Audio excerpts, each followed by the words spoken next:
Ambassador Chen sat in the Galactic Council chamber and listened to the insults. Again. The chamber was a massive circular room that floated in space, surrounded by stars. Representatives from 40 different species sat in their designated pods, watching the center stage where the Krynith warprint stood. "The humans are cowards," Zalthor announced, his forearms spread wide. His scales gleamed purple under the lights. "They hide behind words while real warriors take action." Chen did not move. Her face remained calm, almost bored. She had heard this speech before, many times. 200 years had passed since humanity joined the Galactic Council. In that time, they had built a reputation. The humans were mediators, peacekeepers, the species you called when a war needed to stop. They negotiated treaties that lasted centuries. They found compromises that saved billions of lives. But the Kryneth Empire did not respect compromise. Talara, the Vess representative, shifted her feathered body uncomfortably in her pod. She had watched the humans for decades. Something about them disturbed her, though she could not explain why. They were always so calm, too calm. 3 weeks ago, Zalthor continued, Kryneth forces boarded a human colony ship. We took supplies that were rightfully ours by the law of strength. The humans did nothing. They filed a complaint.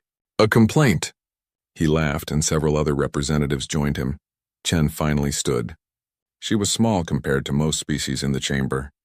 Humans usually were, but when she spoke, her voice carried clearly. "We acknowledge the incident," she said. "We request the Council review the evidence and help us reach a peaceful resolution." "Peaceful resolution," Zalthor mocked. "You always say the same thing. How many times will you beg for peace before you understand? The strong take what they want." "The weak file complaints," Chen smiled. It was a small smile, polite and diplomatic.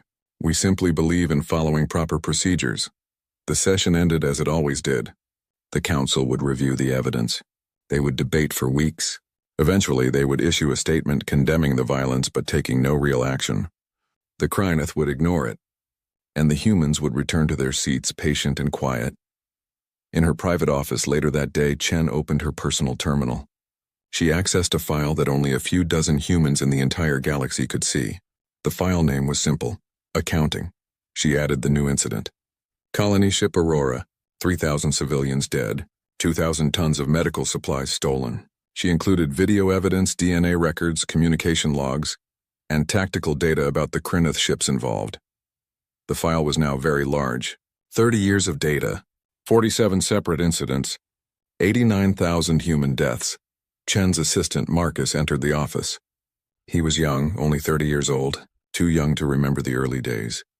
"Ambassador, the families of the Aurora victims are asking when we will respond." "Tell them we are documenting everything," Chen said. "Tell them we remember." Marcus hesitated. "Ma'am, some of them are angry. They want action, not paperwork." Chen looked up at him. For just a moment, her diplomatic mask slipped. Marcus saw something in her eyes that made him step back. Something cold and patient and absolutely certain. "Marcus, do you know how long humans have been keeping written records?" "No, ma'am. Over 5,000 years. We write things down. We remember. We pass those memories to our children, and they pass them to theirs." "Do you know what that means? That we have good historians?" "It means we never forget." Chen turned back to her terminal. "Every species in this galaxy thinks forgetting is mercy. They have short memories. A crime from 50 years ago might as well have never happened to them. But humans? We remember what happened 500 years ago like it was yesterday. We hold grudges that outlive civilizations." She pulled up another file. This one showed the current location of every human ship in the galaxy. There were thousands of them. Cargo ships, science vessels, colony transports, all moving through space on their regular routes. But Marcus, looking over her shoulder, noticed something strange. The routes were changing. Slowly, over months and years, human ships had been repositioning. They formed a pattern around Kryneth space. Not obvious, not threatening. But there, we've been preparing, Marcus realized. For 30 years, Chen confirmed. Every insult, every attack, every death. We documented it all. We studied them. We learned their weaknesses. We positioned our assets. We built our case. And most importantly, we waited. Waited for what? For them to cross the line so far that even the Council could not question our response. For them to become so confident in our weakness that they would not see us coming. For the exact right moment when we could end this permanently. Chen closed the files. Tell the families we will not let their loved ones be forgotten. Tell them we are keeping accounts. And tell them that one day, very soon, those accounts will be balanced. Marcus left, his mind spinning. He had always thought humanity's diplomatic approach was about kindness, about being better than the warrior races who solved everything with violence. He was beginning to realize he had been wrong. Humanity was not kind. They were patient, and there was a very big difference between those two things. In the council chamber, maintenance drones cleaned the space after the day's session. They did not notice the small human device attached under the Krenith War Prince's podium. They did not see the nearly invisible cameras now recording every conversation in the chamber. The humans were always so helpful with technology repairs, so eager to maintain the council's equipment. No one questioned it anymore. No one suspected that the Peacekeepers were preparing for war. Ambassador Chen stood at her window, looking out at the stars. Somewhere out there, Captain Sarah Okonkwo commanded the human defense fleet. Somewhere, human engineers were building weapons the galaxy had never seen. Somewhere, human soldiers were training for a war that had not yet been declared. Chen opened a communication channel. It was encrypted with codes that would take the galaxy's best computers 1,000 years to break. "Status?" she asked. Captain Okonkwo's voice came back immediately. 87% ready. All pieces in position, waiting for your word. "Not yet," Chen said. "Let them have one more incident. Let them think we will never act. Let them become absolutely certain of our weakness, and then we show them what patient killers look like when they finally stop being patient." Chen ended the call. She made a note in her personal log, one that would be read by historians centuries from now. Day 10, 957 of the accounting. The Krenith do not yet understand what they have created. By teaching us that we cannot rely on the galaxy for justice, they have taught us to rely on ourselves. They will regret that lesson. She returned to her desk and continued her work. There were treaties to review, meetings to schedule, and peace talks to plan. Ambassador Chen smiled her diplomatic smile, and she waited. Talara could not stop thinking about the humans. As a xenopsychologist for the Galactic Council, it was her job to understand how different species thought. She had studied the aggressive Krenith and understood their warrior culture. She had analyzed the peaceful Vess and knew why her own people avoided conflict. She had even made sense of the strange collective minds that thought as one being. But humans confused her. She sat in her research office, surrounded by holographic displays. Each one showed data about human behavior over the past 30 years. The numbers did not make sense. "Computer, show me all recorded incidents between humans and Krenith." The display changed. 47 separate events appeared, each one marked with dates, locations, and casualty numbers. Incident 1. Krenith raiders attacked a human mining station. 15 dead. Human response, diplomatic protest incident. 10. Krenith warships destroyed a human cargo vessel. 400 dead. Human response, requested council mediation. Incident 23. Krenith forces occupied a human colony for 3 weeks. 2,000 civilians killed. Human response, economic sanctions, and another diplomatic protest. Talara's feathers ruffled in agitation. Any other species would have declared war by Incident 3, maybe 4, but the humans kept negotiating. They kept talking. They kept filing reports and requesting meetings and suggesting compromises. "They look weak," Talara muttered, "but they cannot be weak. No species joins the Galactic Council without being strong."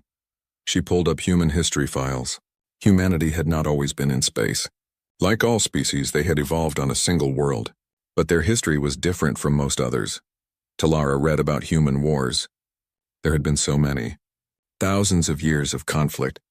Humans fighting humans over land, resources, ideas, and pride. But what disturbed her was not the violence. It was the duration, the 100 Years' War. Actually, 116 years. The Crusades, 200 years of religious conflict. The Cold War. 45 years of preparation for a battle that never happened. They fight wars that last longer than most species exist, Talara realized. They are patient. She decided to interview humans directly. Over the next month, she traveled to human colonies, military bases, and diplomatic stations. She asked the same question to everyone.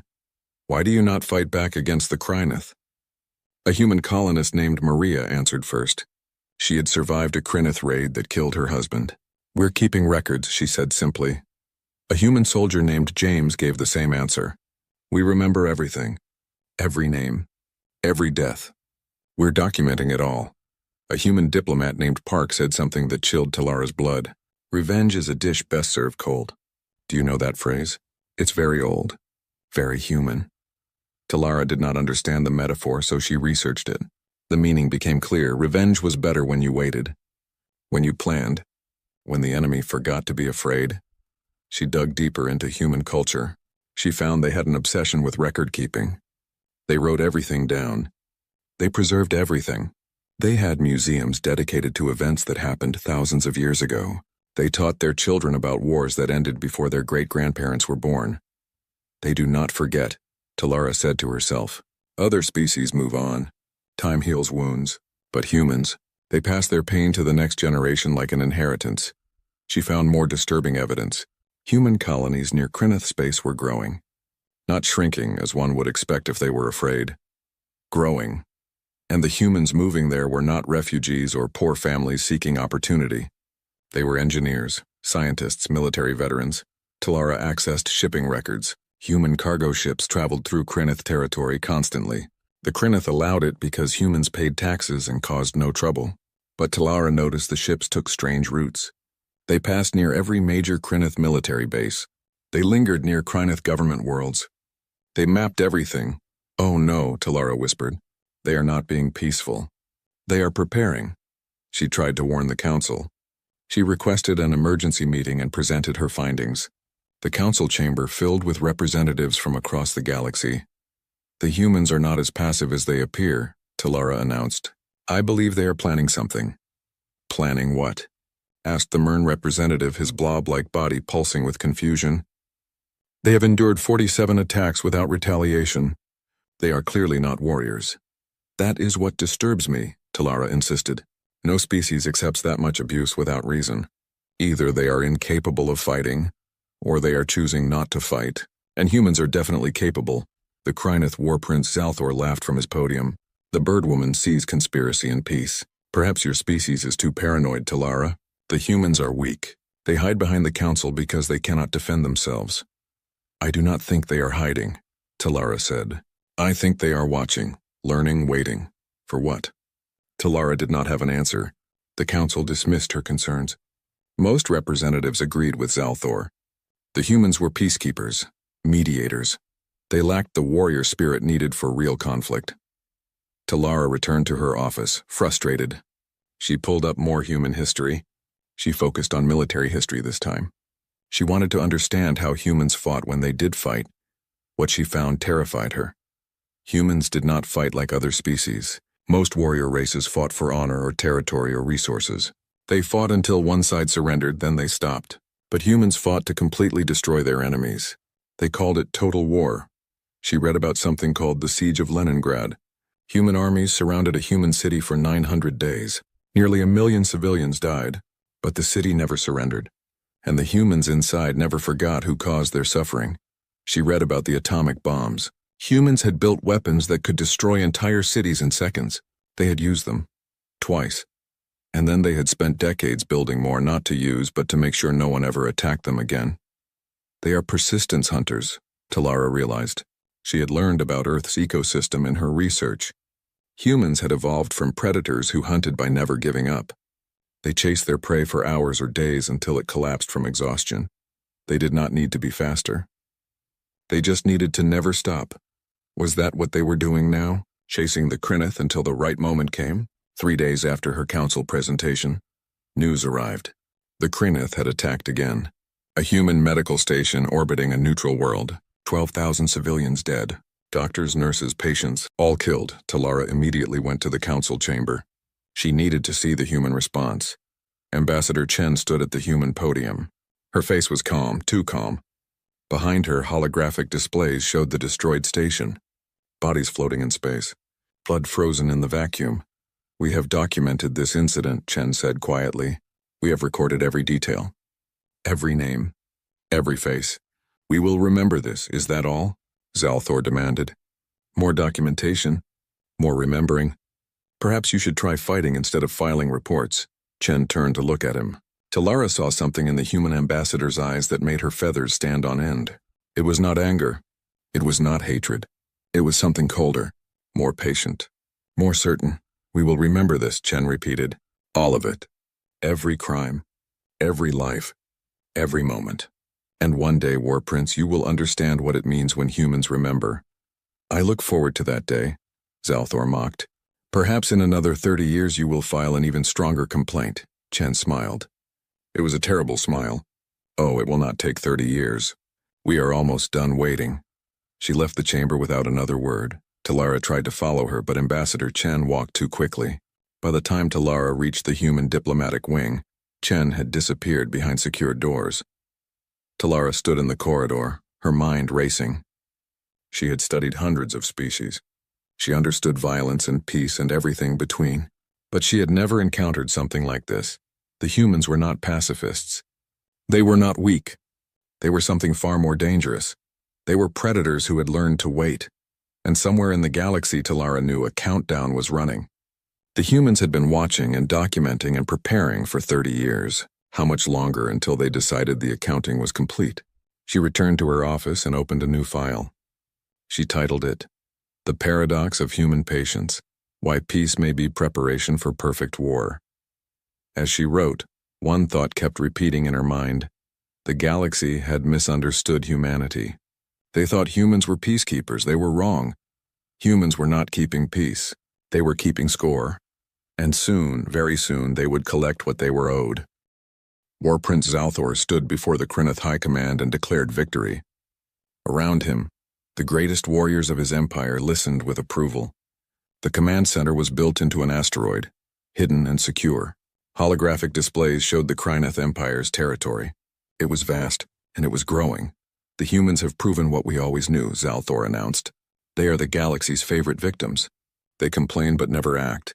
They document but never fight. They are weak. What are your orders? Asked General Vorkon, his scales scarred from 100 battles. We will take 3 more human border colonies, Zalthor decided. Not raid them. Take them, occupy them. Make them part of the Krynith Empire. And when the humans file another complaint, we will take 3 more. The generals roared with approval. This was the Krynith way. The strong conquered. The weak submitted. What if they resist? One younger officer asked. They will not, Zalthor said confidently. They have not resisted for 30 years. They will not start now. The Krynith fleet moved immediately. 200 warships, enough to conquer most civilizations. They arrived at the human border colonies and expected to see evacuation ships fleeing, defensive stations powering down, surrender. Instead, they found the colonies waiting. Strange, Admiral Kresh reported from the flagship. The humans are not evacuating. The stations are fully powered. They are broadcasting a message on all frequencies. What does it say? Zalthor demanded. Just one word. Accounting, Zalthor laughed. More paperwork. They will document their own conquest, proceed with the invasion. But something was wrong. Kresh could feel it. He was an experienced warrior. He had fought in 40 systems. And he knew when prey was acting wrong. Prey ran. Prey hid. Prey did not wait calmly like these humans were waiting. Across the galaxy, Captain Sarah Okonkwo received the transmission she had been waiting 30 years to see. She was in her quarters aboard the human defense ship Persistence. The message came through on her command terminal, encrypted, urgent, final. She opened it. One word appeared on the screen, accounting. Sarah felt her heart rate slow. Not from fear, from focus. She had trained for this moment since she was 17 years old. Her sister had died in Incident 19. A Krynith raid on a civilian transport. 347 people killed, including a 12-year-old girl who wanted to be a doctor. Sarah had not forgotten. None of them had forgotten. She activated ship-wide communications. All crew, this is the captain. Execute accounting protocol. All human ships, all human forces, activate accounting protocol immediately. The command went out across the galaxy. To every human military vessel. To every human station. To every human colony. A message they had all been waiting to receive. Around Krynith space, thousands of human ships began to move. They had been positioned carefully over 30 years. Cargo ships that were actually carrying weapons. Science vessels that mapped every weakness in Kryneth defenses. Colony transports that were full of soldiers. They moved like a net closing, not attacking, not yet. Just moving into position, Ambassador Chen walked into the Galactic Council chamber without requesting permission to speak. The automatic doors opened and she strode to the center stage. Her diplomatic robes were gone. She wore a simple black uniform now. The council representatives looked confused. Chen had always been so polite, so respectful of procedure. "I have an announcement," Chen said. Her voice echoed through the chamber. "You are out of order," the council chairman protested. "You have not been recognized." "I do not need recognition," Chen replied. She activated her data display. The enormous holographic screen behind her lit up. "For 30 years, Chen began, humanity has brought complaints to this council. 47 incidents of Kryneth aggression, 89,000 human deaths, trillions of credits in damage. And for 30 years, this council has done nothing effective. We issued statements," the chairman said defensively. "We imposed sanctions." "You issued words," Chen corrected. The Kryneth ignored them. "So we stopped expecting the galaxy to deliver justice. We decided to deliver it ourselves." The holographic display changed. It showed every Kryneth crime in detail. Video footage, DNA evidence, communication intercepts, ship identification codes, the names and faces of every human who had died. Talara watched from her pod, her feathers trembling. This was what she had feared. "This is not a declaration of war," Chen announced. "War implies two sides fighting. This is a settlement of accounts. The Kryneth have taken from us. We are taking back what is owed with interest." Zalthor's face appeared on the communication screen. He was still aboard the flagship approaching the human colonies. "You cannot threaten the Kryneth Empire," he snarled. "We are the strongest military power in 3 sectors. Your fleet is small.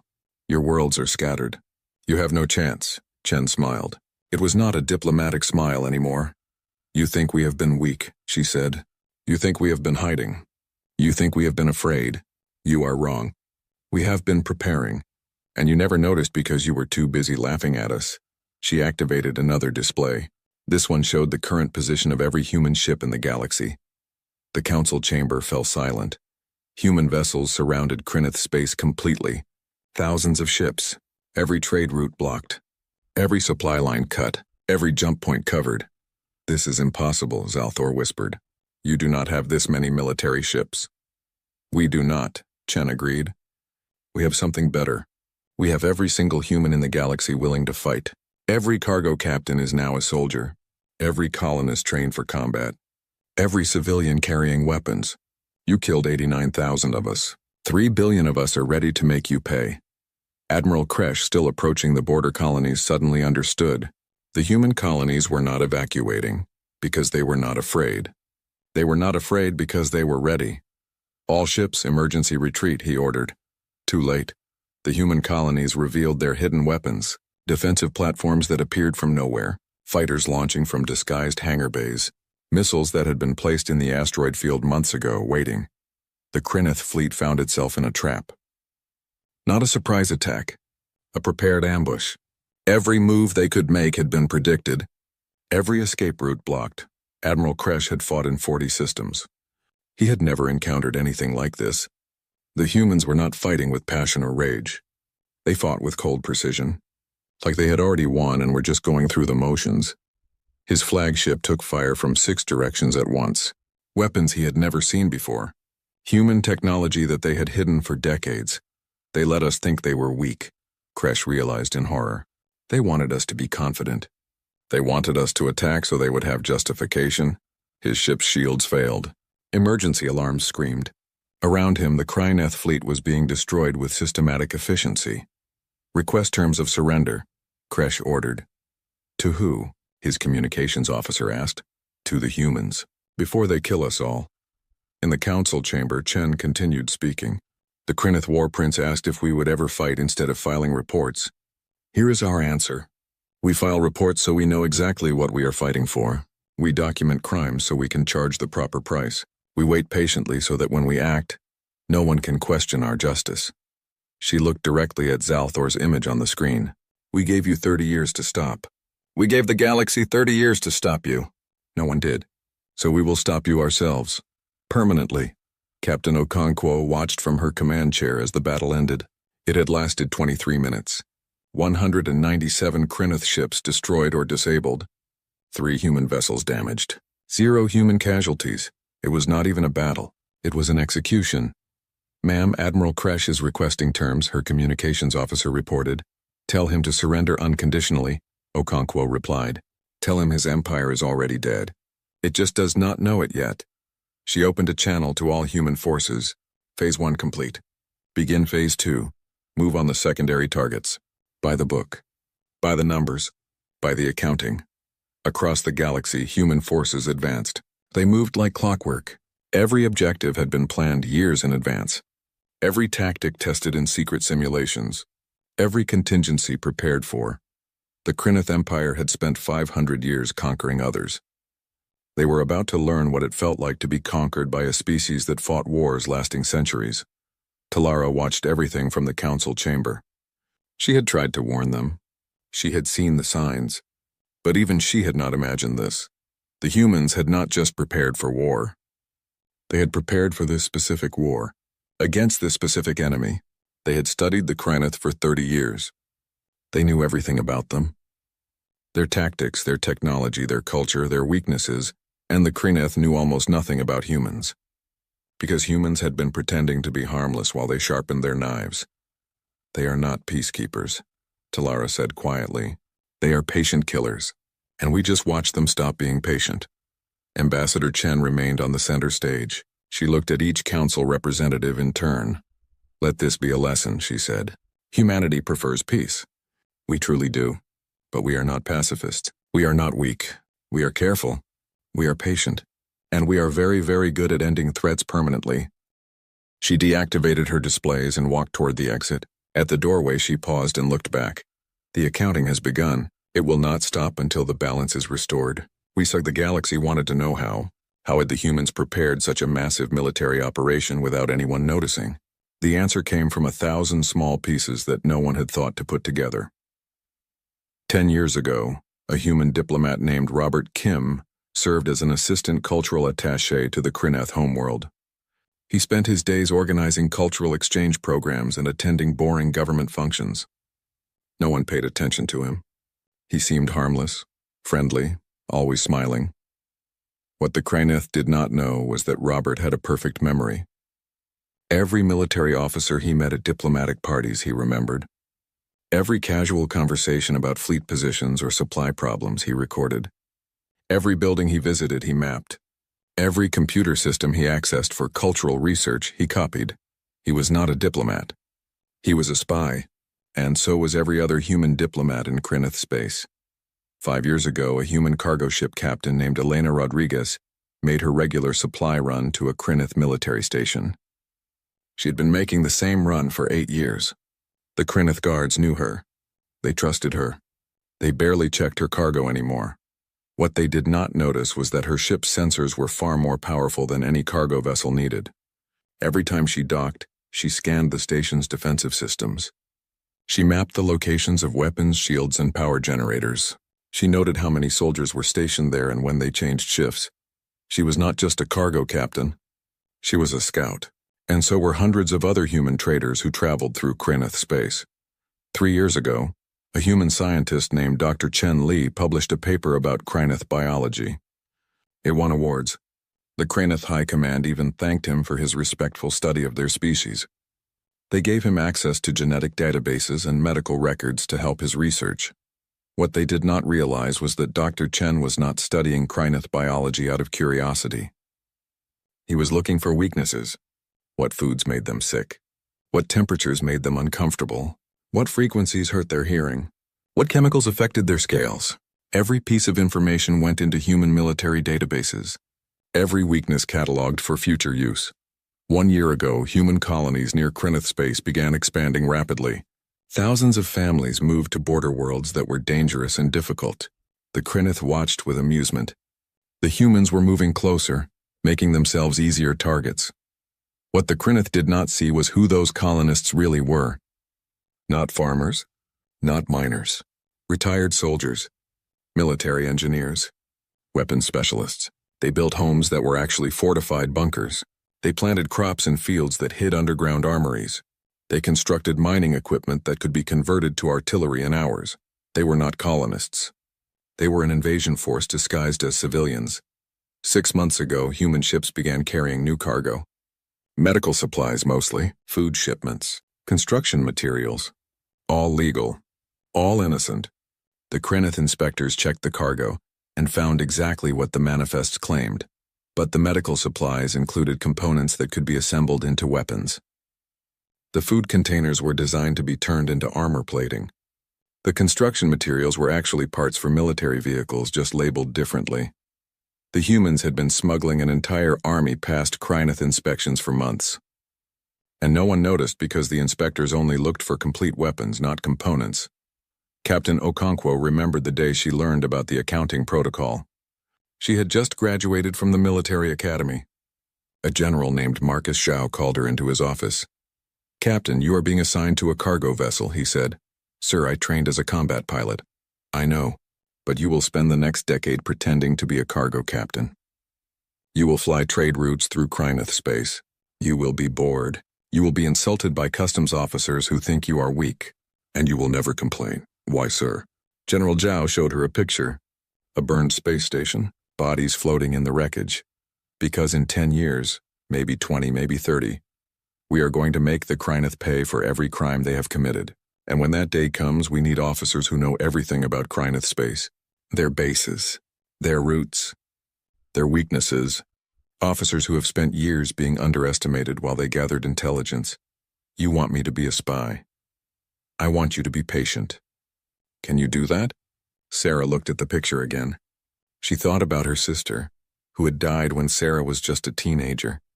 She thought about all the other humans who had died while their government chose diplomacy over revenge. "Yes, sir, I can be very patient." And she had been. For 15 years, she flew cargo routes. She documented everything. She waited. Now, standing on the bridge of the Persistence, she was finally using all that information. Every battle plan was based on intelligence gathered over decades. Every attack route had been scouted years ago. Every weakness had been identified and catalogued. The Kreneth thought they were fighting a war. They were wrong. They were being dismantled by an enemy that already knew everything about them. Ambassador Chen sat in her private quarters and reviewed the timeline. It was important to document everything, even now, especially now. Future historians would want to know how humanity had accomplished this. Year 1 of the accounting. After the 5th Kreneth incident, the human government made a decision. Not to fight immediately, but to prepare for a war that would end the Kreneth threat forever. Every human in a position of influence was briefed. Diplomats, traders, scientists, colonists. They were all given roles in the long-term plan. Year 5. Intelligence gathering was complete. Humans knew the location of every Kreneth military base, every government building, every supply depot. They knew the names of every Kreneth officer, their tactics, their personalities, their weaknesses. Year 10. Humans began positioning assets. Ships were rerouted. Colonies were established in strategic locations. Weapons were designed specifically to counter Kreneth technology. Year 20. The Kreneth attacked a human medical station.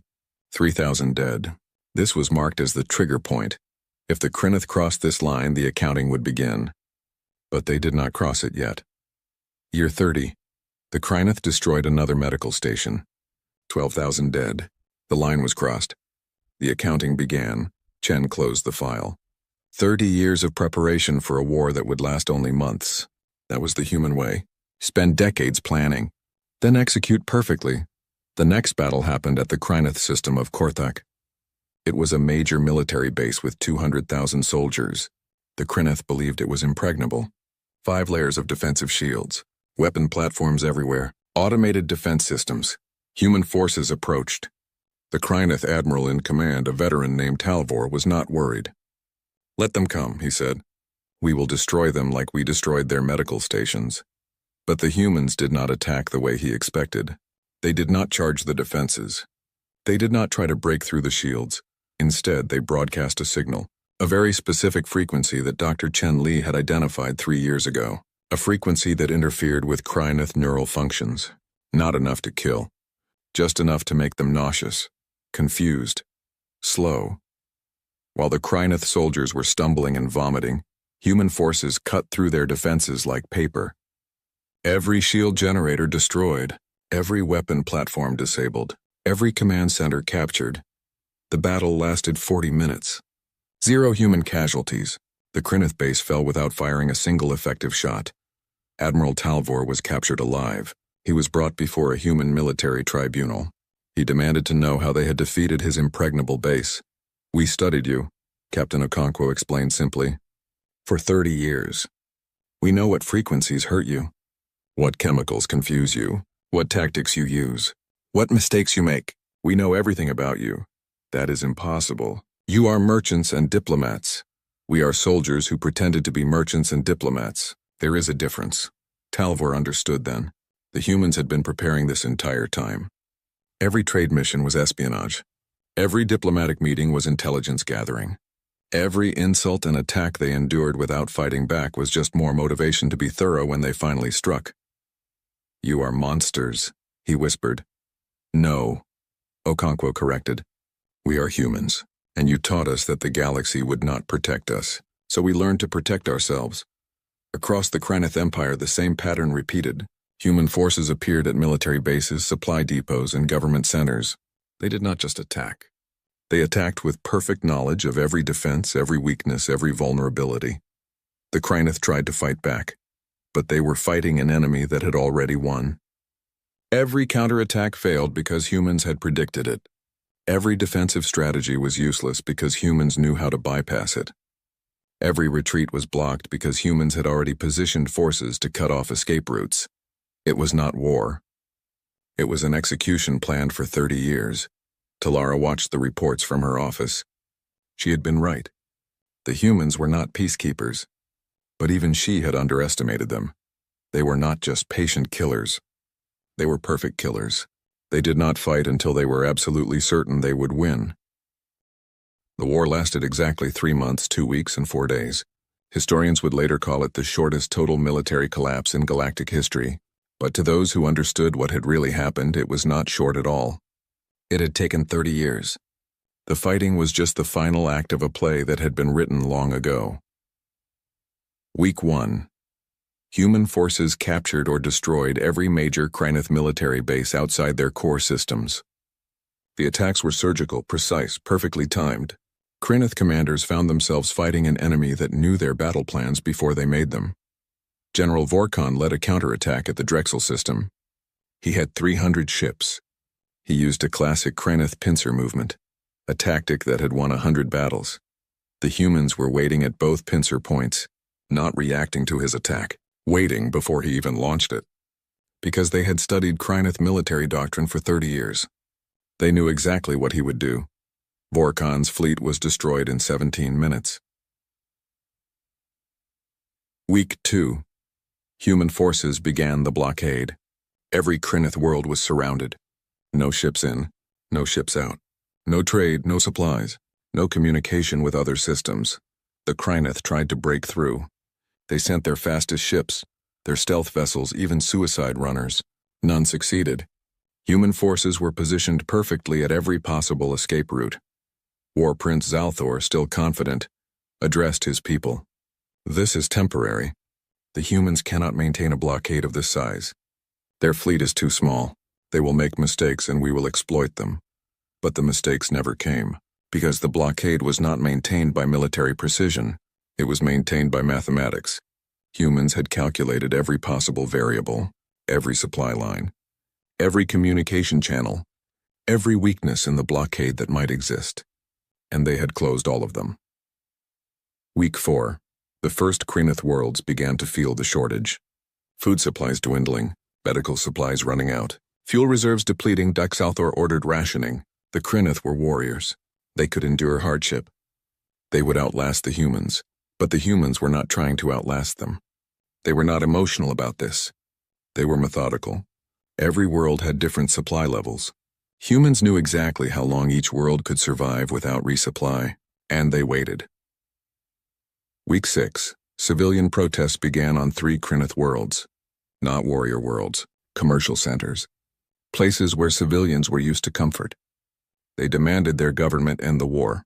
Zalthor sent troops to suppress the protests.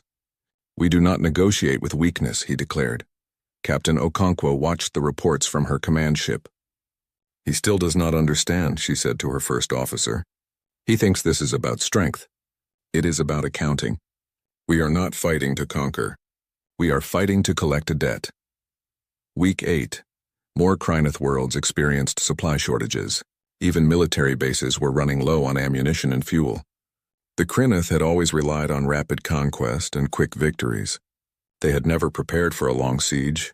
The humans had studied this weakness. They knew the Kryneth Empire was built for expansion, not defense. It consumed resources faster than it could produce them. Cut off from trade and conquest, it would collapse on itself. No human soldier had to die in a ground assault. They just had to wait while the Kryneth economy destroyed itself. Week 10. The Kryneth High Command met in emergency session. 17 systems were reporting critical shortages. Civilian unrest was spreading. Several colonies were considering surrender. "We must break through the blockade," General Kresh insisted. He had survived the first battle only to be captured and then released as part of human psychological warfare. The humans wanted him to tell other Kryneth commanders how hopeless resistance was. "The humans will not negotiate," Zalthor said stubbornly. "So we fight." "Fight how?" Kresh demanded. "They know our every tactic. They have surrounded every world. They are not emotional or impulsive. They are patient. They will wait until we collapse. Then we attack their homeworld, Earth. If we threaten their civilians, they will have to negotiate." That is exactly what they want, Kresh realized. They want us to attack Earth so they can justify complete destruction of our species. Everything they have done is legal by Galactic Council standards. Military targets only. Minimal civilian casualties. If we attack Earth, we give them permission to do to us what we did to them. Zalthor said nothing. For the first time he understood. The humans had not just prepared for military victory. They had prepared for legal, moral, and political victory. Everything they did was justified, documented, defensible. While the Kryneth had built a reputation as brutal conquerors, the humans had built a perfect case for self-defense. Week 12. The Kryneth homeworld itself began experiencing shortages. The most powerful world in the Empire, seat of government, center of military command, and it was running out of food. Zalthor stood in the Imperial Palace and looked at the reports. 37 Kryneth worlds requesting permission to surrender to human forces. 16 worlds already in open rebellion against his government. 5 worlds that had declared independence and were trying to negotiate separate peace treaties. The Empire was falling apart. Not because humans destroyed it. Because humans had applied pressure to every weak point simultaneously and let the structure collapse. "They are geniuses," Zalthor whispered. "They are not fighting a war. They are performing surgery." His advisor, an old warrior named Thax, agreed. "They are removing us from the galaxy the way a surgeon removes a tumor, carefully, precisely, making sure they do not damage anything else. What do? We surrender or we die. Those are our only options." Zalthor thought about fighting to the last. It was the Kryneth way. Warriors did not surrender. But then he remembered something one of the human diplomats had said years ago. Ambassador Chen. She had talked about proportional response and settling accounts. What if the humans only wanted to settle the debt? What if surrender would end this? He sent a message to Captain Okonkwo. "I request terms." The response came back in 5 minutes. "Unconditional surrender of all military forces. You will stand trial for war crimes. Your empire will be dissolved. These are not negotiable terms. Accept or die." Zalthor called an emergency session of the High Command. He showed them the terms. "This is unacceptable," General Vorkon declared. "We fight to the last warrior." "And then what?" Zalthor asked. "The humans will still win, but they will have no reason to show mercy. They will eliminate our entire species, not because they are cruel, because we will have proven we are too dangerous to allow to exist." He looked at each general. "I have watched these humans for 30 years. I thought they were weak. I was wrong. They are terrifying, not because they are violent, because they are patient. They do not act until they are certain of victory, and they are certain now. We cannot win. We can only choose how much our people suffer before we accept reality. The vote was taken. 15 generals voted to surrender. 3 voted to fight. Those 3 were arrested by their own officers. The Krynith Empire surrendered 12 weeks and 3 days after the war began. Captain Okonkwo received the surrender personally. She stood on the bridge of her flagship as War Prince Zalthor's image appeared on the screen. "I surrender," he said. "My empire surrenders. And this. You will submit to our terms," Okonkwo stated. "You will be tried for crimes against humanity. You will answer for every death, every attack, every crime. Do you understand?" "I understand. But answer me one question. Why did you wait so long? You could have destroyed us years ago if you were this prepared." Okonkwo considered not answering, but these communications would be released to the galactic public. The whole galaxy needed to understand. "We waited because we wanted to be certain," she explained. "Certain we were right. Certain we had justification. Certain we could win completely. We do not fight wars to fight. We fight wars to end threats permanently. That requires patience," she paused. "And we wanted you to feel what you made us feel. Helpless, angry, watching our people die while the galaxy did nothing. You felt that these last 12 weeks. We felt it for 30 years. Now you understand." Zalthor's image disappeared. The surrender was complete. Ambassador Chen addressed the Galactic Council one final time before the war ended. She stood at the center of the chamber, tired but satisfied. "The Krynith Empire has surrendered," she announced. "The accounting is complete. We present our terms for the Council's review." The terms appeared on everyone's screens. The Krynith Empire would be reduced to 3 systems under permanent observation. All weapons of war would be destroyed or transferred to neutral. Parties' war crimes trials would be held for all officers who participated in attacks on civilian targets. Reparations would be paid for 30 years. 1 credit for every human life lost. Krynith culture and species would not be destroyed. Only their ability to wage war. "These terms are harsh," the council chairman noted. "They are just," Chen corrected. "We did not ask for genocide. We did not demand revenge beyond what was owed. We balanced the accounts exactly. 89,000 human lives. The Krynith will remember that number for generations." She looked around the chamber. "We gave this council 30 years to stop the Krynith. You did not. So we did it ourselves. Let this be a lesson. Humanity prefers peace. We will endure incredible abuse to maintain it. But we are not pacifists. We are bookkeepers.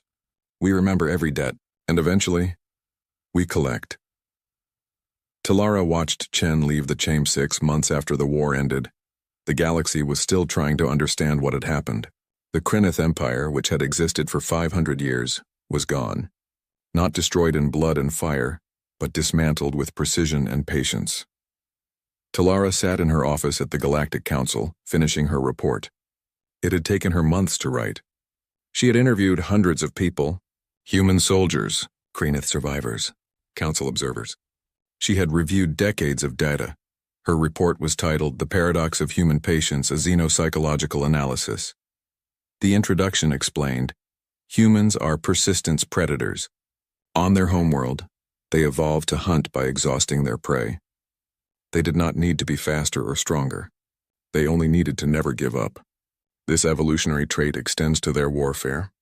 They do not fight until they are angry. They fight when they are ready. And they are always eventually ready. Her analysis covered the key aspects of human military psychology. Perfect memory. Humans documented everything. Every crime. Every death. Every detail. Other species forgot over time. Humans never forgot. This made them dangerous because they could hold grudges for generations. Collective identity. When one human was harmed, all humans felt harmed. They called it species solidarity. An attack on a human colony on one side of the galaxy motivated human soldiers on the other side. This unity made them incredibly dangerous when provoked. Long-term planning. Humans thought in terms of decades and centuries. Most species planned for immediate needs. Humans planned for scenarios that might happen 50 years in the future. This patience allowed them to prepare for wars they had not yet declared.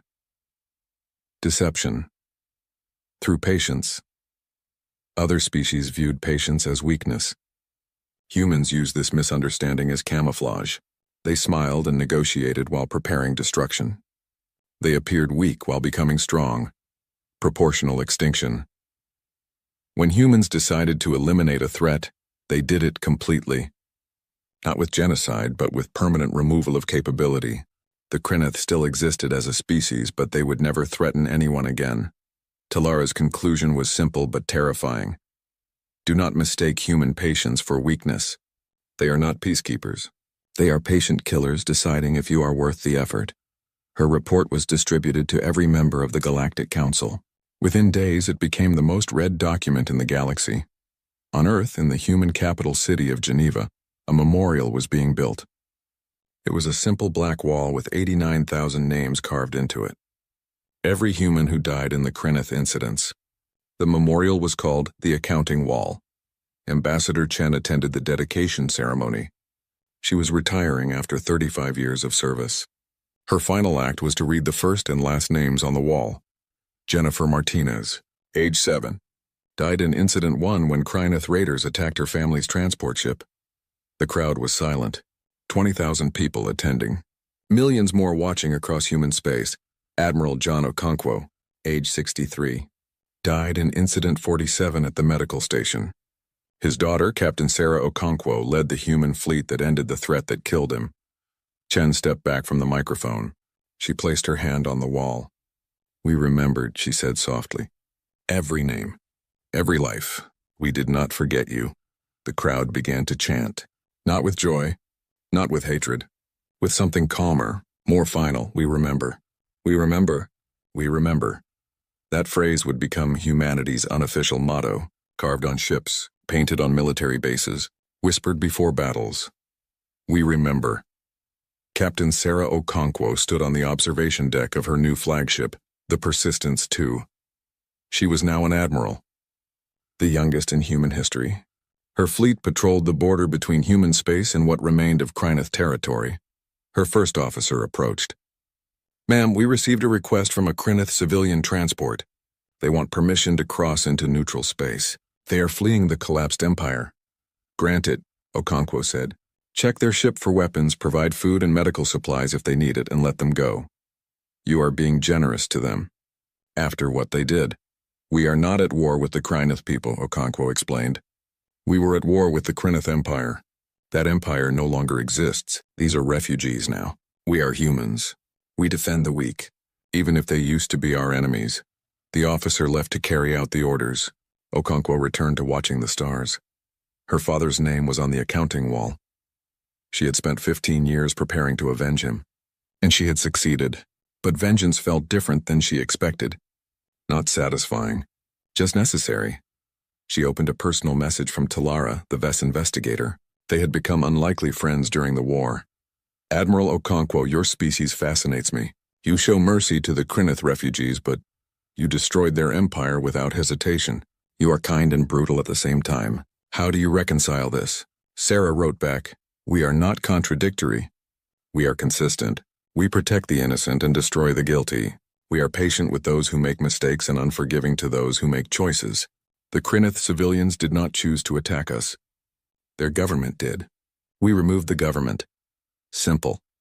Across the galaxy, other species were reconsidering their relationships with humanity. The Zarn Collective, which had 3 border disputes with human colonies, suddenly offered generous compromises. The Mern Federation, which had been planning to demand more favorable trade terms, decided the current terms were fine. The Vex Swarm, a hive mind that had been testing human defenses with small raids, stopped completely. Everyone had gotten the message. Humans were patient, but patience had limits, and when those limits were reached, humans did not make threats. They made examples.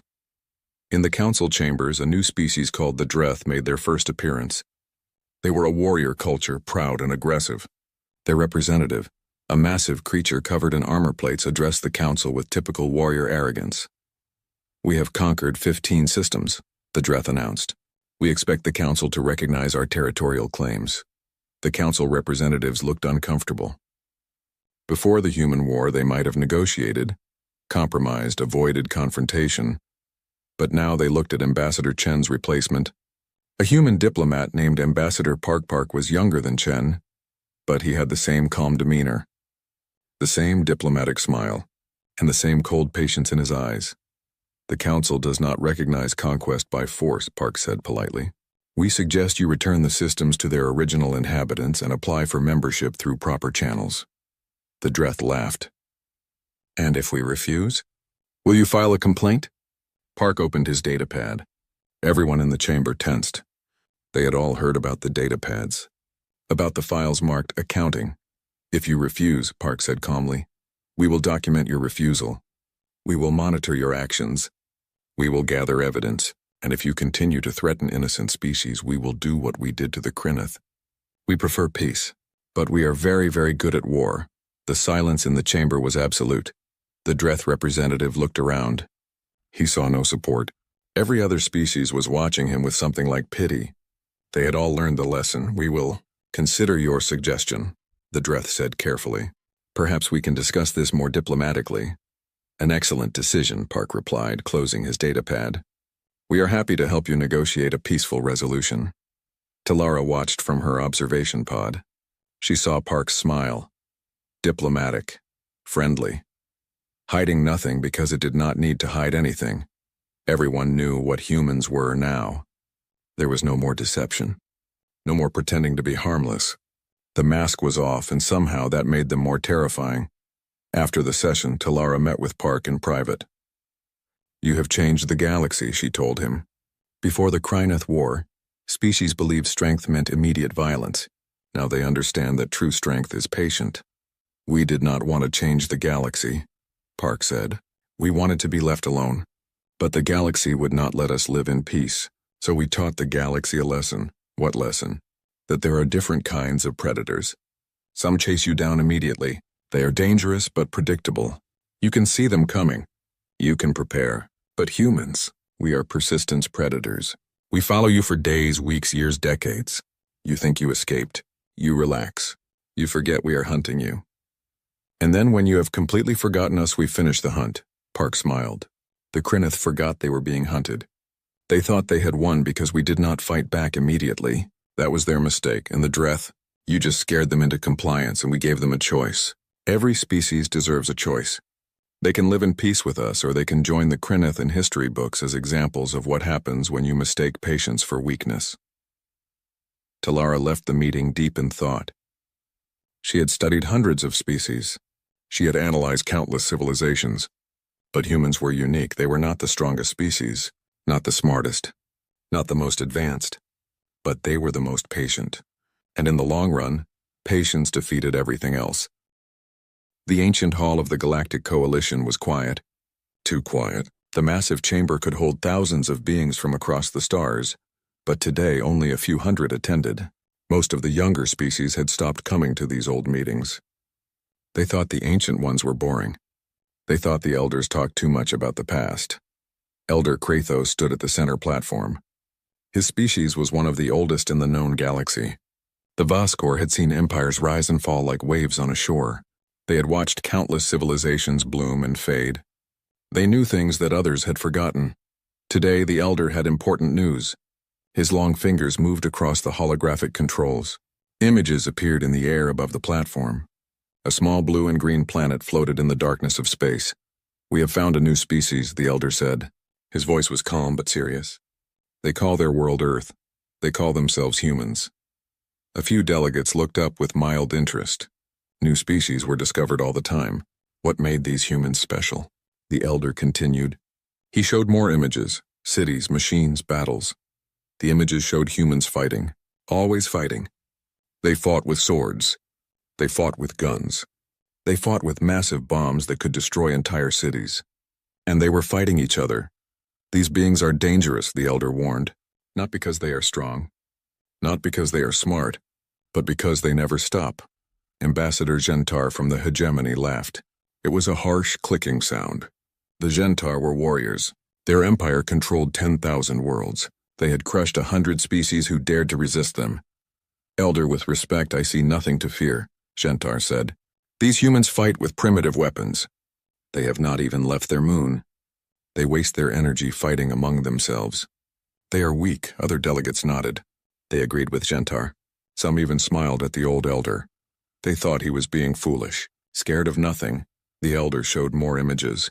He showed human history, ice ages that should have killed them but humans survived, diseases that should have wiped them out but humans endured, disasters, famines, wars. Through everything, humans kept going.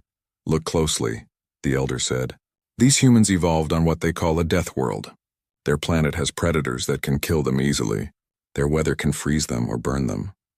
Their ground shakes and destroys their cities. Yet they survive. More than survive. They thrive. He showed footage of human soldiers in their wars. Humans fighting when they were outnumbered. Fighting when they were injured. Fighting when any other species would have surrendered, and sometimes incredibly winning. They are persistence hunters, the elder explained. Do you know what this means? On Earth, there are animals faster than humans, stronger than humans, but humans hunted them by never giving up. They chased their prey for days, until the prey died from exhaustion. This is what humans are. They are the species that never stops chasing. Gentar stood up. His armored body gleamed under the lights. Elder Kratos, you speak of primitive hunters. We are a galactic empire. We have weapons that can crack planets. We have ships that cross the galaxy in days. What can these humans do against us? Nothing. They are not even worth our attention. The other delegates agreed. They were bored now. They wanted to discuss trade routes and mining rights, not listen to warnings about some primitive species on the edge of explored space. The elder looked around the chamber. He saw the dismissal in their eyes. He had lived for 600 cycles. He had seen this before. Species who thought they were invincible. Species who ignored warnings. Most of them were now just dust in the stellar wind. Very well, the elder said quietly. I have given my warning. I have shown you what I have seen. The Voskor will have no part in what comes next. We will withdraw to our home systems. We will close our borders. This caused some surprise. The Voskor had been part of the coalition for thousands of years. They had never withdrawn before. Why do you hide, old one? Gentar asked mockingly.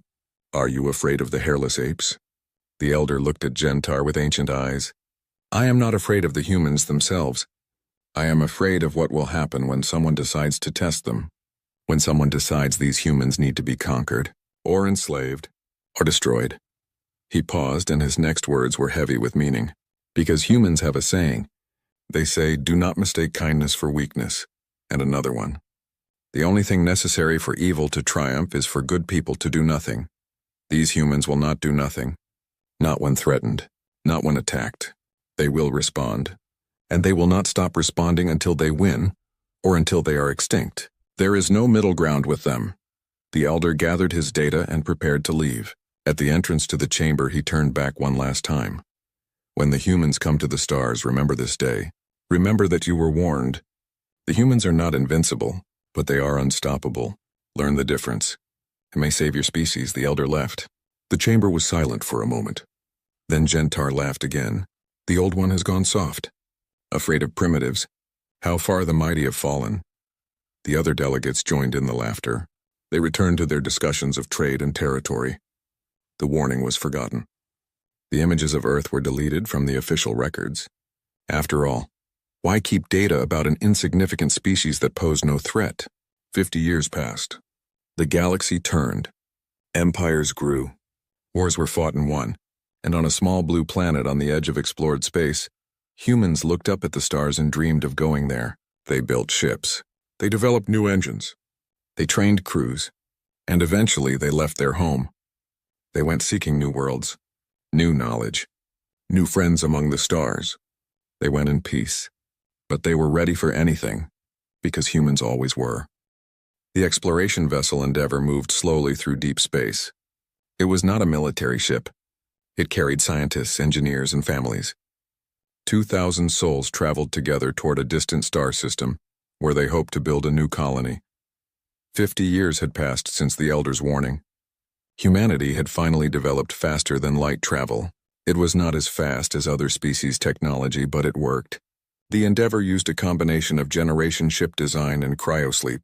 Most people slept while the ship traveled. A small crew stayed awake in shifts to maintain the systems. Captain Maria Santos was on the bridge when the alarm started. She was a veteran of Earth's space program. Calm under pressure. Smart and careful. She had spent 20 years preparing for this mission. Multiple contacts, the sensor officer reported. Unknown vessels. Moving to intercept. Santos felt her heart rate increase. This was first contact, the moment humanity had been dreaming about for centuries, meeting another intelligent species. She ordered all stations to ready for communication protocols. Send friendship signals, she ordered. All frequencies. Let them know we come in peace. The unknown vessels came closer. 6 ships. They were sleek and deadly looking. Built for war, not exploration. They moved with purpose. They surrounded the Endeavor like predators circling prey. A message came through. The translation was rough, but the meaning was clear. It was from the Gentar hegemony.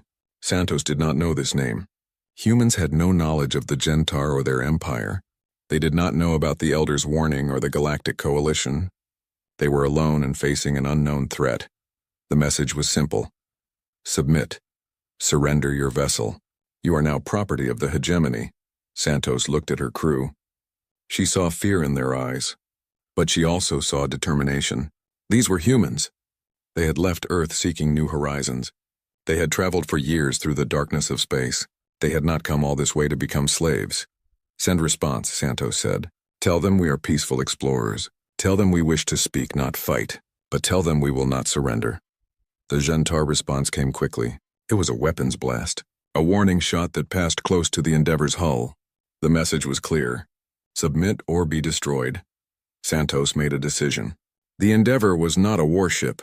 They had some defensive weapons, but nothing that could fight 6 military vessels. She could surrender and hope for mercy, or she could fight and die. Or she could try something else. All crew to escape pods, she ordered. Prepare evacuation protocols. Engineering, I need everything you can give me. Her crew moved fast. They had trained for emergencies. Parents grabbed children. Engineers secured critical data. Scientists saved their research. In 12 minutes, 600 people were loaded into escape pods. The pods were small, cramped. They had limited supplies, but they had one advantage. They were hard to detect. Santos stayed on the bridge with her senior officers. 400 crew members remained. They volunteered. They knew what was coming. Launch pods, Santos commanded. Silent running. Maximum dispersal. Some of you will make it home. Some of you will survive. Tell Earth what happened here. Tell them what we found among the stars. The escape pods launched in all directions, hundreds of tiny craft spreading out into space. The Gentar ships did not notice. They were focused on the Endeavor. Santos sent one final message to the Gentar. It was broadcast on all frequencies, recorded in every language humans knew. She wanted to make sure someone heard it. Someone understood it. I am Captain Maria Santos of the human exploration vessel Endeavor. You have attacked us without cause. You have demanded our surrender without offering any chance to talk. You have shown us what you are. Now let me show you what we are. She paused. We are not warriors. We came in peace. We came seeking friends and knowledge. But we are humans. And humans do not bow to bullies. We do not surrender to threats. We do not give up ever. Santos looked at her officers. They nodded. They understood. They were ready. Tell your empire this, Santos continued in her message. Tell them you met humans today. Tell them we fought. Tell them we lost. But also tell them this. Tell them we are coming. Tell them we do not stop. Tell them that every human who heard about this day will remember. And they will come looking for you. Not for revenge. Not for glory. But because you made it personal. Because you attacked peaceful explorers who just wanted to see the stars. Because you gave us no choice, she smiled grimly. Tell them we are coming. Tell them they should have listened to the Elder. The Gentar commander listened to the message. He did not understand most of it. What Elder? What was this human talking about? It did not matter. These primitives needed to learn their place. Disable their ship, the commander ordered. Prepare boarding parties. We will take survivors as slaves. This vessel will make a fine trophy. But Santos had one more surprise. The Endeavor had fusion reactors, powerful engines that could push the ship through space. Santos had ordered the engineering team to disable all safety systems, to overload the reactors, to turn their ship into a bomb. For Earth, she whispered. For humanity. For every person who dares to dream of the stars. She pressed the button. The Endeavor exploded. The blast was massive. It caught 2 Gentar ships that were moving in to board. One was destroyed instantly. The other was crippled, spinning away into space. The explosion also created a debris field and electromagnetic pulse that blinded the other Gentar ships for precious minutes. In those minutes, the escape pods got farther away.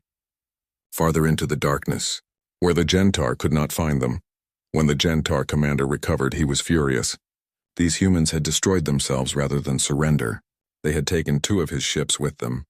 They had embarrassed him, made him look foolish. He searched for survivors. He found none. The escape pods were too small and too far away. He did not have time to search the entire sector. He had orders. He had a schedule. And surely a few primitives in tiny pods would die anyway. Space was deadly. They would not survive. Minor species eliminated, he reported to Hegemony Command. They resisted. We destroyed them. No threat detected. Recommend avoiding the sector. Nothing of value here. The Hegemony filed the report and forgot about it.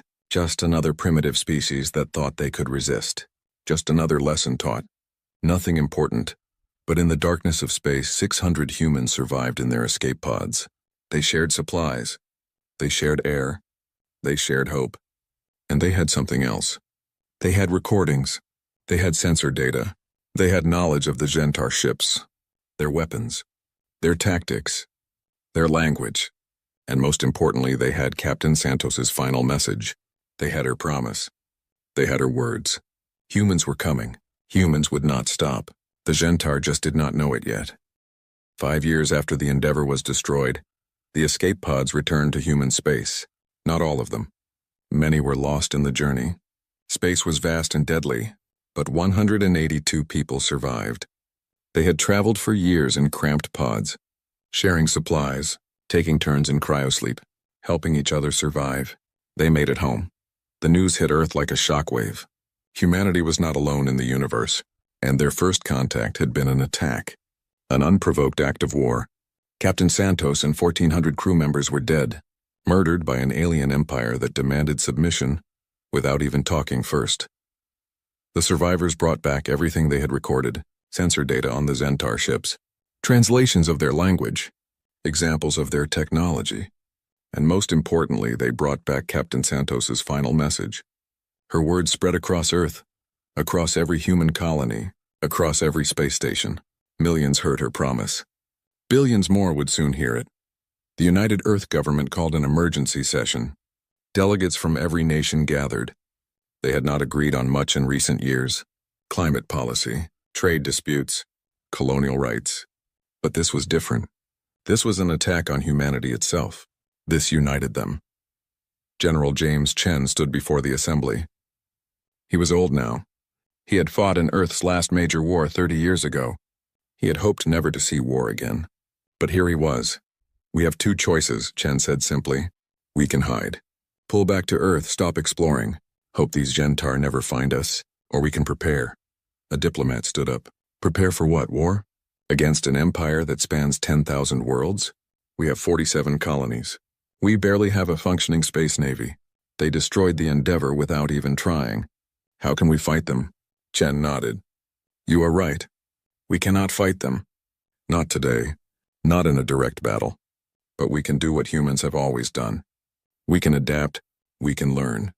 We can prepare. And we can make sure that if they come for us again, we make them regret it. Another delegate spoke. What about diplomacy? Maybe we can talk to them. Explain it was a misunderstanding. Make peace. Chen showed the recordings from the Endeavor. The Gentar attack. Their demands for submission. Their refusal to even communicate. They did not want to talk. They wanted slaves. And when Captain Santos refused, they tried to destroy her ship and take the survivors. That is not a misunderstanding. That is who they are. The vote was unanimous. Humanity would prepare for war. They would study the Gentar technology. They would build defenses. They would train soldiers. And they would make sure that if the Gentar came again, humanity would be ready. What followed was the greatest mobilization in human history. Scientists worked day and night studying the Gentar sensor data. Engineers reverse-engineered alien technology from the debris the Endeavor had scattered when it exploded. Military leaders developed new tactics, new strategies, ways to fight an enemy with superior technology. But the military was not the only group preparing. Civilians volunteered. Colonists built defenses. Miners increased production. Factories that made civilian goods converted to military production. Everyone contributed. Everyone understood. This was not about conquest. This was about survival. 3 years into the preparation, the Gentar came again. They had decided to expand their territory. They had found a human colony world called New Hebrides. 4 million colonists, farmers, miners, families. The colony had some defensive weapons, but nothing major. It was a soft target, easy pickings. The Gentar fleet arrived expecting no resistance. They were wrong. The colonists had been training. They had been preparing. They had weapons that Earth had sent them. Not enough to win, but enough to fight. The battle for New Hebrides lasted 3 days. The colonists fought from the ground. They used guerrilla tactics, hit-and-run attacks. They destroyed supply depots. They ambushed patrols. They made the Gentar pay for every meter of ground. When the human defense fleet arrived, the Gentar were surprised. These humans had real warships now. Not many, not as advanced. But they fought with a desperation and creativity that shocked the aliens. Human ships used unconventional tactics. They rammed enemy vessels. They detonated their own ships as weapons. They used the debris field as cover. They fought in ways the Gentar had never seen. Ways that broke all conventional military doctrine. In the end, humanity lost the battle. The Gentar took New Hebrides. They controlled the planet. They had won, but it had cost them. They lost 20 ships, 3,000 soldiers, and they only held the major cities. The countryside was still controlled by human resistance fighters who refused to surrender. The Gentar commander sent a report to the hegemony. We have secured the human colony world, but these humans are different from other species. They do not surrender even when clearly defeated. They continue fighting. We have captured several, but they refuse to work. They sabotage equipment. They attack guards. I recommend additional forces. Back on Earth, the loss of New Hebrides was mourning, but there was also resolve. The colonists had held out for 3 days. They had made the Gentar bleed. They had shown that humans could fight back. More importantly, they had bought time. Time for the rest of humanity to prepare. Time to build more ships. Time to train more soldiers. Time to develop better weapons. Admiral Sarah Chen, daughter of the late Captain Santos, addressed the human fleet. She had joined the military after her mother's death. She had risen through the ranks through skill and determination. Now she commanded humanity's growing space navy. The Gentar think they won, she said to her officers. They hold New Hebrides. They think that means victory. But they are learning what my mother tried to teach them. You do not beat humans by winning battles. You beat humans by making them give up. And we will never give up. She played a recording. It was transmitted from New Hebrides. From the resistance fighters still fighting in the countryside, their leader spoke in a calm, determined voice. To all humans listening, this is New Hebrides. We are still here. We are still fighting. They took our cities, but not our will.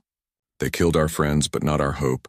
We will resist every day, every hour, every minute, until relief comes or until we fall, but we will never surrender. Never. The message ended with words that would become humanity's battle cry, words that would be repeated in every battle, every fight, every struggle to come. You wanted war. We invented it. You wanted to test us. Now you will learn what humans are really like. We are the species that walked out of Africa with nothing but sharp sticks. We are the species that survived ice ages and plagues. We are the species that split the atom and went to the moon. We are humanity, and we are coming. 3 years into the war, the Gentar hegemony controlled 15 human colony worlds. On paper, they were winning. Their empire was larger. Their technology was better. Their military was stronger. But they were not happy. They were, in fact, starting to worry. The problem was simple. The Gentar could win every battle. They could take every planet, but they could not hold them. Not really. Every world they conquered became a nightmare of resistance and sabotage. On New Hebrides, the resistance was still fighting 3 years after the initial invasion. They lived in the mountains and forests. They attacked supply convoys. They destroyed communications equipment. They made the Gentar occupation expensive and bloody. The Gentar had to keep 10,000 troops on the planet just to maintain basic control. Troops they needed elsewhere, and it was not just New Hebrides. Every occupied human world was the same. Humans did not accept defeat. They did not cooperate. They did not work peacefully under Gentar rule. They resisted, always. Commander Gencar sat in his office reviewing reports. He was responsible for the occupation of 4 human worlds. Every day brought new problems. Factory workers who worked slowly, equipment that mysteriously broke, guards who disappeared, food supplies that spoiled. It never ended. He had captured hundreds of humans, tried to interrogate them, learn their plans. But they would not talk. They would not cooperate. Some pretended not to understand. Others stayed silent. A few gave false information that led his troops into traps. Genkar called his intelligence officer. "Explain this to me. We have defeated these humans in every major battle. We control their planets. Why do they continue fighting?" The officer pulled up human cultural data they had collected. "Sir, I have been studying them. Humans have a different mindset than other species we have conquered. They do not fight to win. They fight to not lose. There is a difference." "What difference?" Genkar demanded. "Most species fight until they calculate victory is impossible. Then they surrender. It is logical. It saves lives. But humans do not think this way. They fight until they physically cannot fight anymore, and even then they look for ways to resist. They value stubbornness over logic. They value determination over survival." Genkar did not like this answer. "So how do we make them stop?" The intelligence officer shook his head. "I do not know, sir. In their history, they have fought wars that lasted decades, even centuries. They have resisted occupations for generations. There are examples of small human groups fighting empires much larger than themselves. And often the empires gave up first. Meanwhile, humanity was adapting. That was what humans did best. They learned from every battle. Every defeat taught them something new. They studied Gentar tactics. They analyzed captured technology. They improved their weapons and strategies. Human ships were getting better. Not as advanced as Gentar vessels, but close. And humans used them differently. They took risks. They tried things that no military academy would teach. Sometimes these tactics failed. But when they worked spectacularly. Captain Marcus Webb led a raid deep into Gentar territory. His mission was impossible. Rescue human prisoners from a heavily guarded facility. Every military analyst said it could not be done. The facility was too well protected. The odds were too bad. Webb did it anyway. He used a captured Gentar ship, flew right up to the facility pretending to be a supply vessel. When challenged, he broadcast stolen security codes. It worked. He landed. His team moved fast. They freed 200 prisoners. Then they stole 6 more Gentar ships and escaped before the guards realized what happened. The rescue made headlines across human space. More importantly, it made the Gentar nervous. If humans could penetrate their secure facilities, nowhere was safe. They had to increase security everywhere. More guards, more checks. More resources diverted from the front lines. Admiral Chen launched another operation. Not a military attack. Something else. Something the Gentar did not expect. She broadcast messages directly to the Gentar population. Not threats. Not propaganda. Just information. She told them the truth about the war. How it started with an unprovoked attack on peaceful explorers. How humans had tried to communicate but were met with violence. How humanity was only defending itself. She included footage from the Endeavor. Captain Santos's final message. The battle for New Hebrides. The Gentar government tried to block these transmissions, but humans were persistent. They found new frequencies, new methods. The messages kept getting through. And some Gentar civilians started asking questions. Why were they fighting these humans? What had humans done to deserve this war? The Gentar High Command met to discuss the situation. Their military leader, High Commander Genthor, was frustrated. These humans should have broken by now. We have destroyed their fleets. We occupy their worlds. Why do they not surrender? One of his advisors spoke carefully. "Sir, I've been reviewing old records." There was a warning. From the Voskor Elder, 50 years ago, before we encountered the humans. What warning? Genthor demanded. The Elder said humans were dangerous, not because of their technology or military power, but because they never stop. He called them persistence hunters.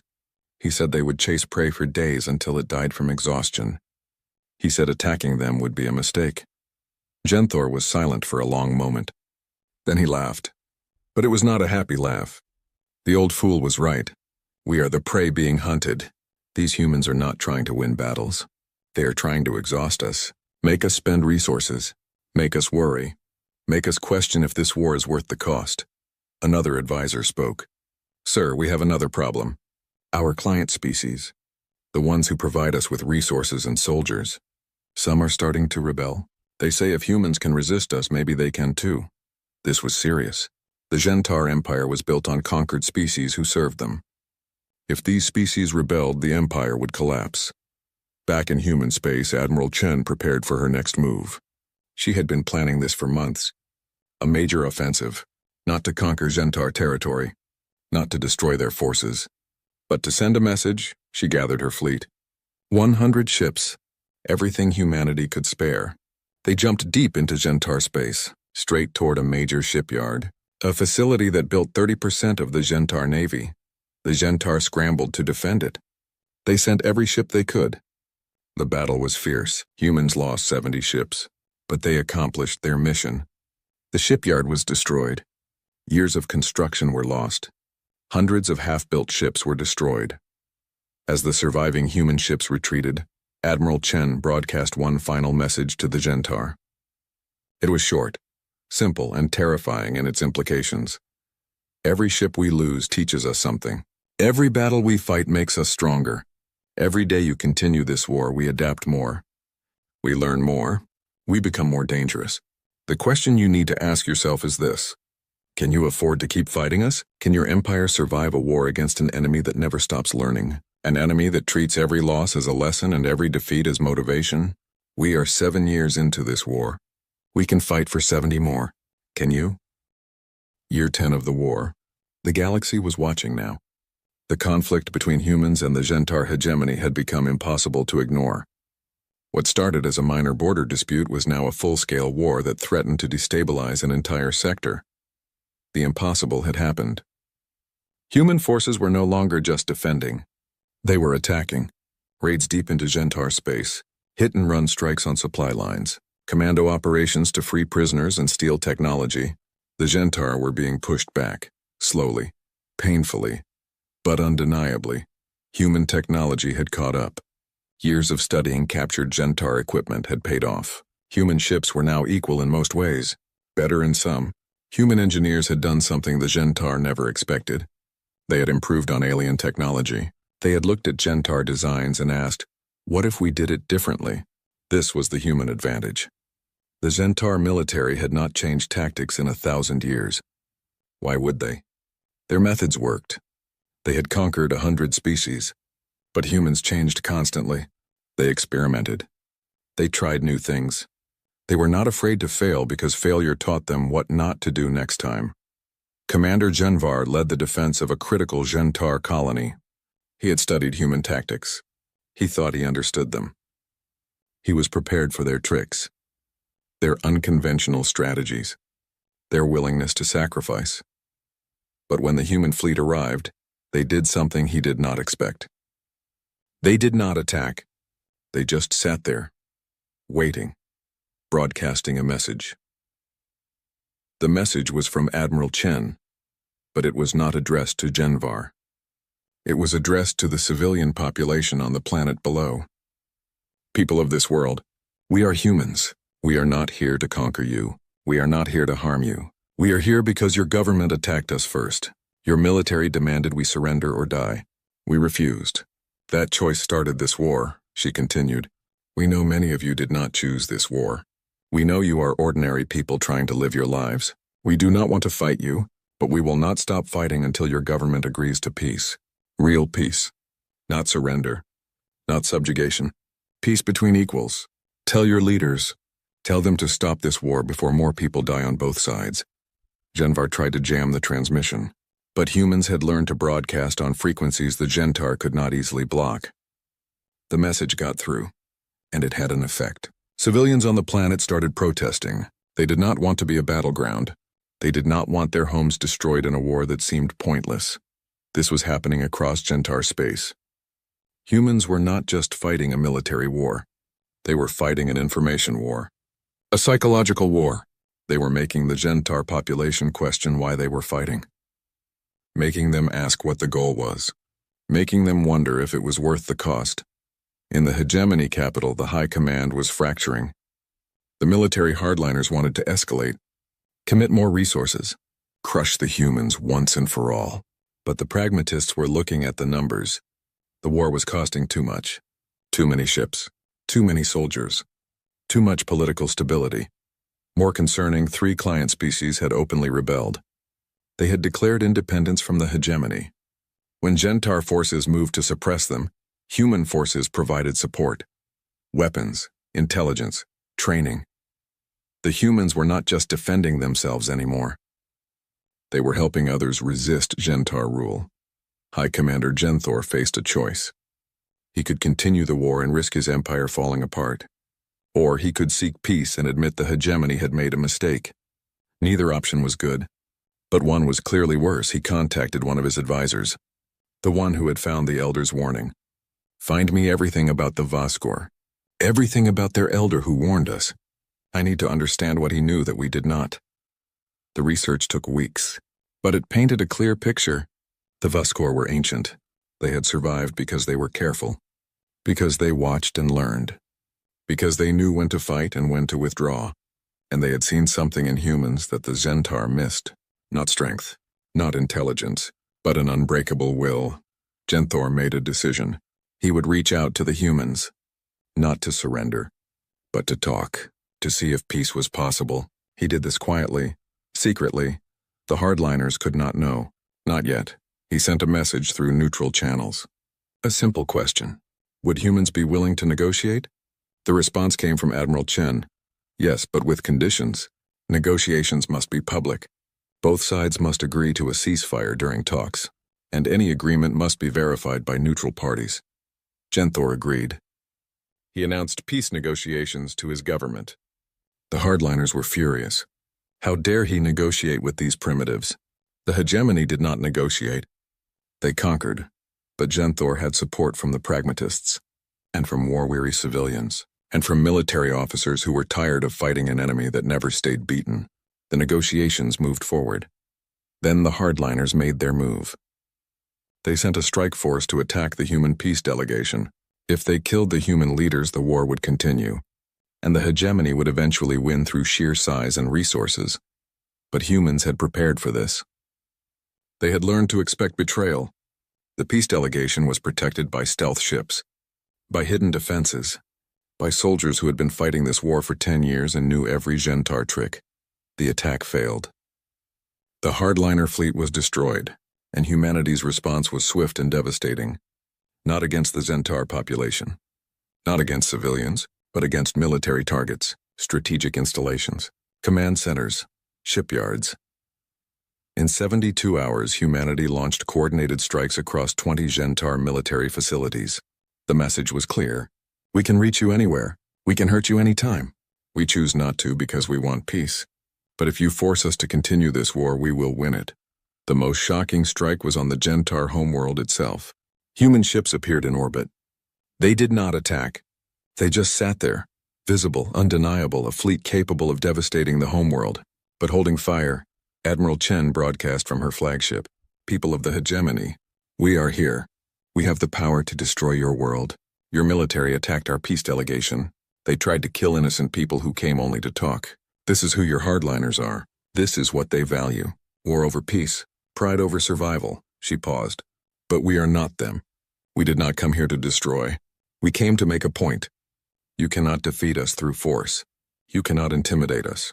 You cannot break us. The only way this war ends is through peace. Real peace. Mutual respect. Or we will fight you for another 10 years. Another 20. Another 50. However long it takes. The choice is yours. The Gentar population watched their skies. Watched human warships holding position above their cities. Ships that could kill millions but chose not to. And they understood. These humans were not monsters. They were not conquerors. They were just people who refused to be conquered. Who fought back when attacked, who wanted the same thing the Gentar civilians wanted. Peace, safety, a chance to live without fear. Across the hegemony, civilians demanded their government end the war. The hardliners were arrested by their own military. Commander Genthor, the pragmatist who had sought peace, became the new leader. He sent a message to Admiral Chen. 3 simple words in the human language he had learned during his study of them. We seek peace. The Treaty of Terra was signed 1 year after the human fleet appeared over the Gentar homeworld. The negotiations were difficult. Both sides had lost so much. Millions dead, countless resources wasted. Deep wounds that would take generations to heal. But the treaty was fair. That was what surprised the galaxy most. Humans did not demand punishment. They did not ask for territory or treasure. They asked for three things. First, all occupied human worlds must be returned. Second, the Gentar must recognize human sovereignty and independence. Third, both sides must agree to peaceful contact and trade going forward. The Gentar expected harsher terms. They had started the war. They had attacked first. They had killed peaceful explorers. By all rights, humans could have demanded much more. But Admiral Chen explained it simply. We did not fight for conquest. We fought for the right to exist. Now that you recognize that right, we have everything we wanted. The signing ceremony was held on Earth. It was the first time Gentar officials had visited the human homeworld. They were surprised by what they saw. Earth was beautiful, but also clearly dangerous. Active volcanoes, earthquake zones, extreme weather patterns. The humans had not been lying. They really did evolve on a death world. Commander Genthor met with Admiral Chen privately after the ceremony. I have a question, he said. You could have destroyed our homeworld. You had the power. Why did you not? Chen looked at him with tired eyes. She had been fighting this war for 10 years. She had lost friends, family, comrades. Because that would have made us like you, like the you that attacked the Endeavor. We fight when we must. We are very good at it. But we do not enjoy it. We do not seek it. Every human who died in this war is someone who will never go home, never see their family again, never achieve their dreams. We remember that. Every single one. Genthor was quiet for a moment. The Elder was right. The Voskor Elder who warned us. He said humans were dangerous not because of your weapons, but because of your will, because you never stop. I thought he was a fool. Now I understand. You are not warriors by nature. You are survivors. That makes you more dangerous than any warrior race. Chen nodded. We are good at surviving. We have had a lot of practice. Now perhaps we can practice something else, living in peace. The Galactic Coalition took notice of humanity. They invited human representatives to join. It was an unusual offer. Normally species had to apply and wait decades for consideration. But the Coalition had watched the war. They had seen what humans could do. They wanted humanity inside the Coalition, not outside it. The human delegation was led by Ambassador James Harrison. He was the grandson of the colonel who had been captured and interrogated by the Gentar years earlier. His grandfather had taught him everything about dealing with alien species. Respect them, understand them, but never let them think you are weak. The Coalition chamber was the same one where Elder Krethos had given his warning 60 years ago. Most of the same species were still represented. But the mood was different. Everyone wanted to meet the humans. Everyone wanted to understand how a species with barely 50 worlds had fought the hegemony to a standstill. Elder Krethos was there. He was very old now, nearly 700 cycles, but he had insisted on attending. He wanted to see this moment. The moment humans joined the galactic community, Ambassador Harrison stood before the assembly. He spoke clearly and confidently. We are honored by your invitation. Humanity has dreamed of this day since we first looked up at the stars.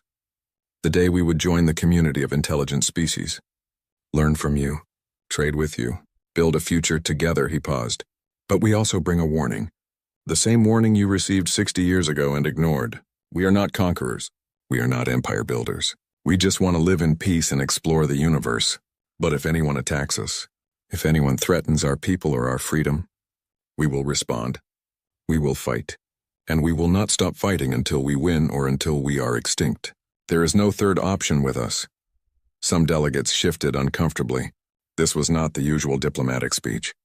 It was too direct, too honest, too much like a threat. But Harrison continued. However, we also promise this. We will be the best allies you could ask for. If you need help, we will help. If you face injustice, we will stand with you. If you seek knowledge, we will share what we know. We believe in loyalty, in keeping our word, in standing up for what is right even when it is difficult. He looked around the chamber.